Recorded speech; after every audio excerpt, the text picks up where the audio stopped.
Sveiki, šiandien su mumis misteris Nokia 1100, kuris neturėjo nei spalvoto ekrano, nei vaizdo kameros, nei interneto. Tačiau tapo perkamiausiu telefonu istorijoje. Jų parduota daugiau negu 250 milijonų vienetų. Iki šiol šito rekordo dar niekam nepavyko pagerinti. Ir labai abejoju, kad ateityje kam nors pavyks jį pagerinti. Bet čia tik viena medalio pusė. Už šitą telefoną nusikaltėliai prieš 20 metų buvo pasirengę pakloti net 25 000 eurų. Apie 2004 metus technologijų forumuose ir pogrindžiuose pradėjo sklisti tokia keista istorija. Ji buvo pavadinta Bochumo legenda pagal Vokietijos miestą, kuriame buvo gaminami šitie telefonai.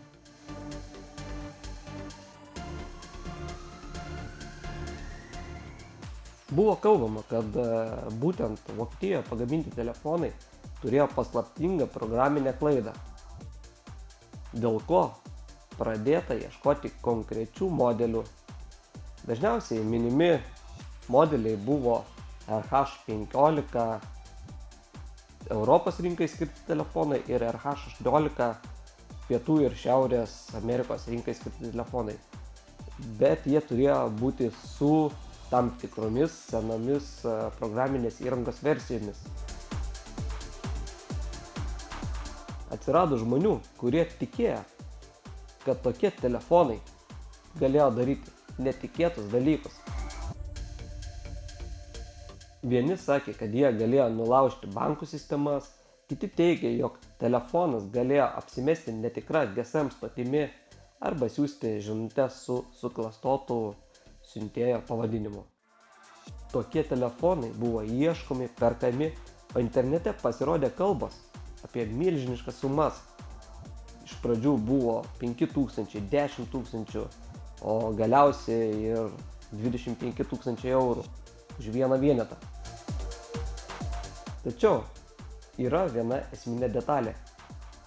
Nėra nė vieno patvirtinto fakto, kad kuris nors Nokia iš tikrųjų būtų nulaužęs banką, perėmęs svetimas žinutes ar valdęs mobiliojo ryšio tinklą.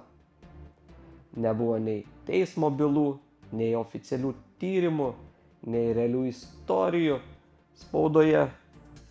Ir šiandien dauguma specialistų sutarė dėl vieno dalyko.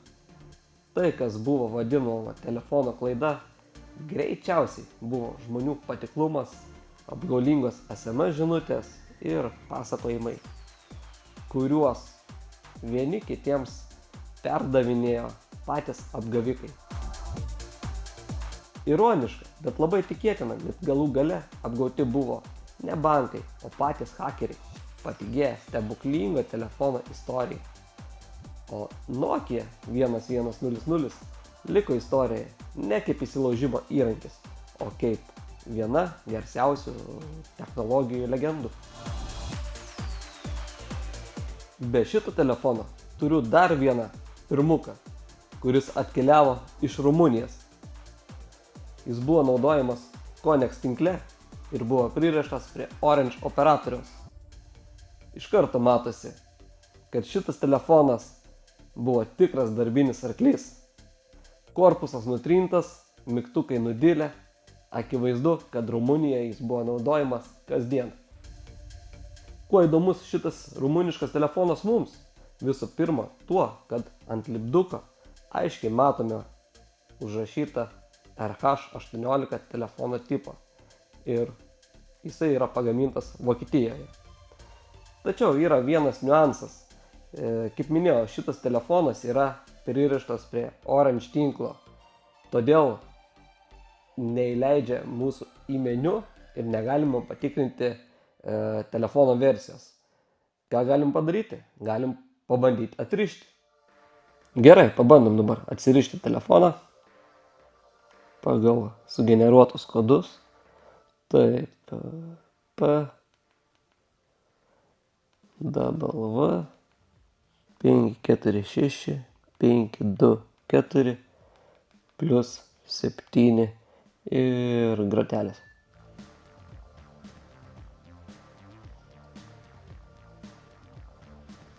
Taip, dabar pabandysim įdėti SIM kortelę.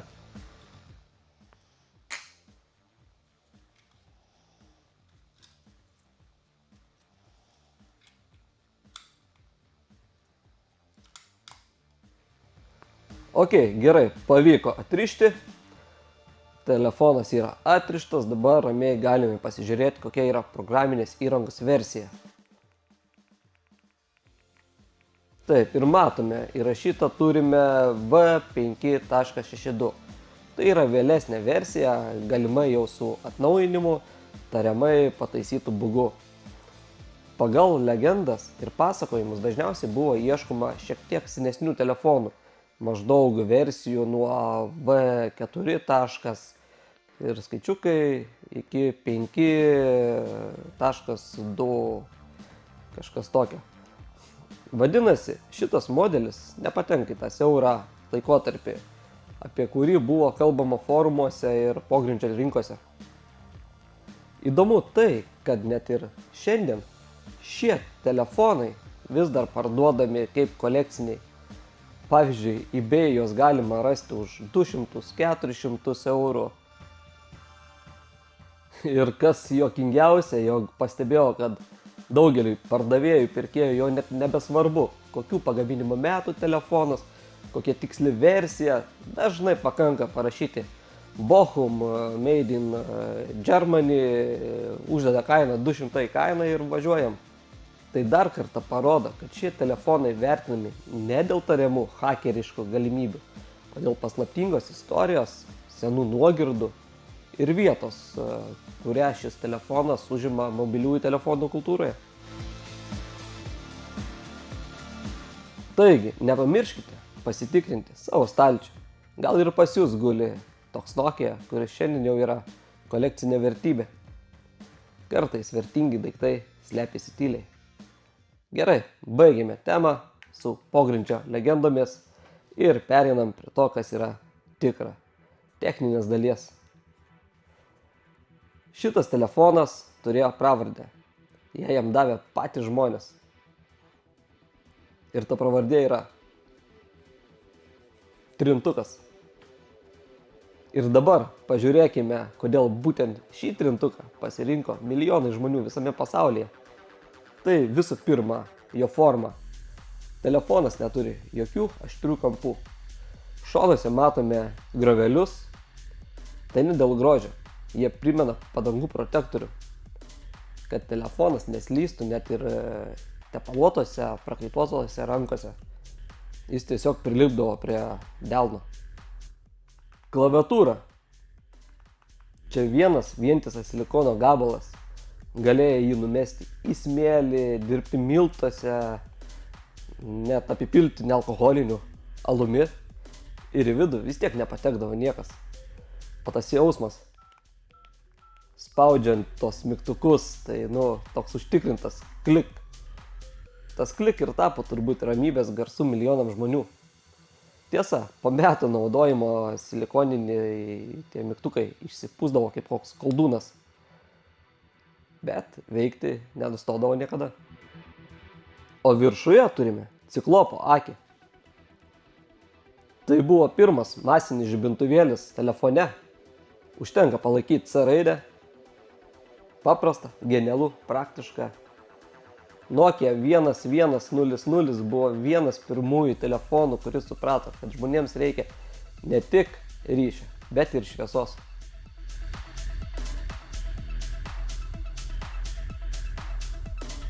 Ir galiausiai branduolinis reaktorius. Legendinė Bell 5C baterija. Patikima, ilgaamžė. Savaitę be pakrovėjo. Lengvai. 2 savaitės. Jei nežaidi gyvatėlės, irgi manoma. Taigi, iš išorės tikras tankas.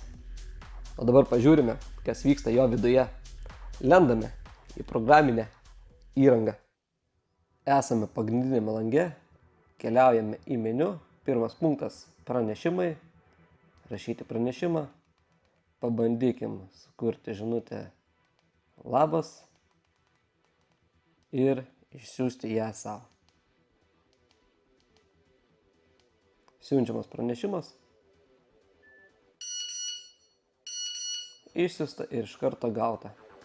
Gerai, paskaitome žinutę. Iš karto galime ją atsakyti arba ištrinti. Ištrinam pranešimą. Ir keliaujam pažiūrėti, kas dar yra pranešimų skyriuje. Taip, išsiųstieji, dialogas, grafiniai pranešimai. Tai čia būdavo visi piešinukai originaliai užkrauti ir viską, ką parsiųsdavai, tą matydavai čia. Gavėjų sąrašai, formos. Iš anksto buvo paruoštos formos, kurias galėjai įsikelti arba susikurti savo į tekstinį pranešimą. Tas pats ir su veidukais. Kad nereikėtų kiekvieną kartą rinkti, galėdavai susikurti tam tikrus veidukus į tuščius langelius ir automatiškai įsikelti į žinutę. Adresatų knyga. Čia galėdavai susirasti visus adresatus iš sąrašo, juos redaguoti, ištrinti, kopijuoti arba priskirti toną. Tarkim.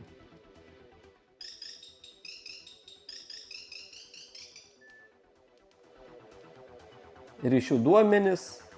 Čia visi praleisti skambučiai, priimti skambučiai, rinkti ir visa skambučių ataskaita. Tai kiek paskutinis skambutis truko, visų skambučių, priimtų skambučių trukmė ir panašiai. Tonai. Tai čia visi nustatymai, kas susiję su skambėjimu.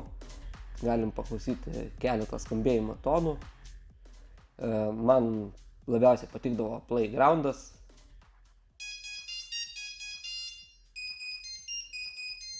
Aišku, yra ir kitokių ir įdomesnių, tarkim, Tap Dance.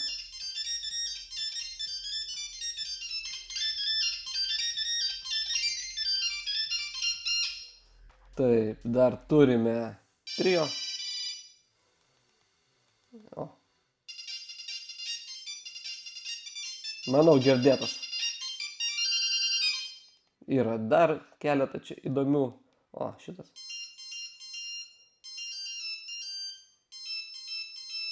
Taip, turime paprastesnių. Jingle Bells.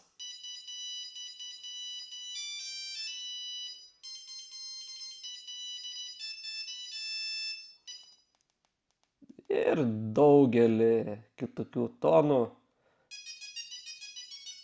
kuriuos galėdavai išsirinkti. Aplinka. Čia galėdavai susikurti savo aplinką arba išsirinkti iš esamų ir jas susikonfigūruoti. Skambėjimo tonas, garso lygiai ir klaviatūros tonai, vibracijas, įjungtas, išjungtas, šviesų mirgėjimas, ekrano užsklanda ir taip toliau. Parametrai. Tai parametruose čia kaip ir pas kiekvieną Nokia, nieko stebuklingo, laiko parametrai, skambučio funkcijas. Telefono parametrai, galime greitai prabėgti juos visus, pasižiūrėti, bet, kaip sakau, nieko čia išskirtinio nepamatysime. Gerai, keliaujame prie kito punkto, tai žadintuvas. Žadintuvas paprastas kaip ir pats telefonas, tiesiog įsijungi žadintuvą, nusistatai laiką, spaudi gerai. Ir kiek kartų skambės. Vieną kartą ar kelis kartus. Viskas. Žadintuvas įjungtas. Žadintuvas išjungtas. Priminimai. Lygiai toks pat paprastas kaip ir žadintuvas. Naujas priminimas, susivedi priminimą, užsistatai datą, laiką ir viskas. Ir tuo laiku priminimas suskambės pranešta. Žaidimai. Na, priėjom įdomiausią turbūt punktą. Čia yra 2 žaidimai. Snake 2, tai legendų legenda. Kaip sakant, galėdavom rinktis iš klasikinio arba labirintų seka. Labirintų seka būdavo, kad kažkokios tai atitvaros stovėdavo. Klasikinis, tai tiesiog tuščias langas ir gaudydavai su gyvatėlė užkandžius, grobį, ar kaip jūs vadindavot. Laikas nuo laiko atsirasdavo kažkokie tai voriukai, vabaliukai, straigytės, tai jie duodavo papildomai taškų. Na, va toks, tas legendinis Snake žaidimas, čia aišku nieko daug naujo nepapasakos, visi žino, visi matė, visi žaidė, tai galim keliauti prie kito žaidimo. Taip, antras žaidimas yra Space Impact Plus. Galim paskaityti žaidimo paaiškinimą. Misijoje pilotuodami Ženevą erdvėlaivį sunaikinkite ateivių pajėgas. Skriskite erdvėlaiviu į planetas ir apvažiuokite jas visureigiu. Taip, čia valdymo mygtukų paaiškinimai. Gerai, galim pažaisti. Jaunystėje tikrai mokydavau žaisti ir išeidavo daug lentelių, daug lygių. Dabar praktiškai turbūt reikia mokintis viską iš naujo. Tai pabandom bent jau įveikti pirmą bossą, arba bent jau dasigauti iki bosso. Taip, šitas šaudom į tenais. O, nepamačiau. Gerai, važiuojam. Ok, priėjom bossą. Pabandom.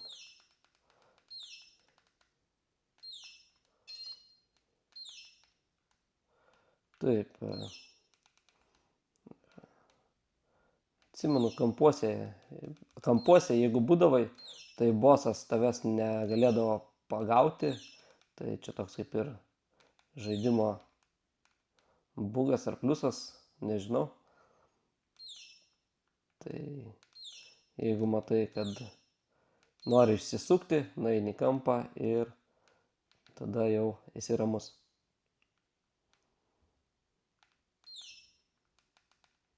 Pavyko įveikti bossą, dabar esame antrame lygyje.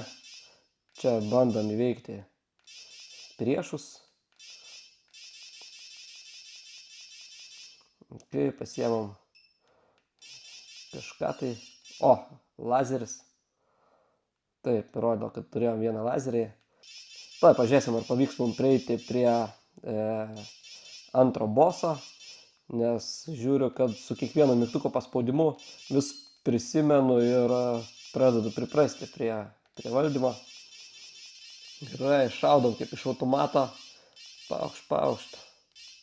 O, pasiemam lazerį. Gerai. Čia rodo, jog turime dabar vieną lazerio panaudojimą. Paskui gal, jeigu pavyks iki bosso daeiti, panaudosime prieš bossą. Manau, kad pavyko. Ai ne. Pabandykim panaudoti lazerį, nes čia tikrai būčiau miręs. Jie greit juda. Tai tais laikais, pasiekėm bossą. Bossui čia, aš atsimenu, reikėdavo pataikyti į vidų, į akį. Jam, labai lengvai, į akį pataikiai porą kartų ir viskas.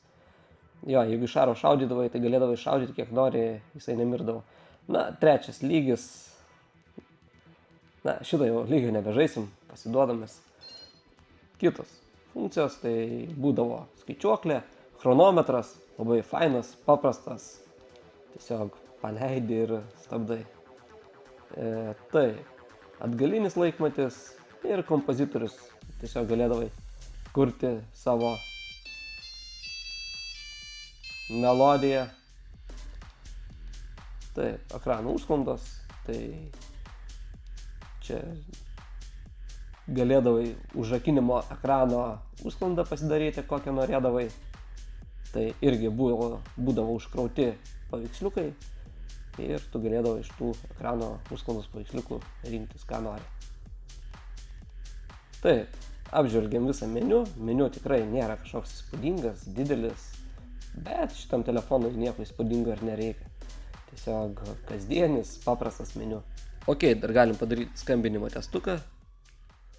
Pažiūrėti, kaip girdisi iš garsiakalbio. Numerio, kurį surinkote, nėra. Prašom patikrinti numerį ir bandyti dar kartą. The number you have dialed is not in service. Please check the number and dial again.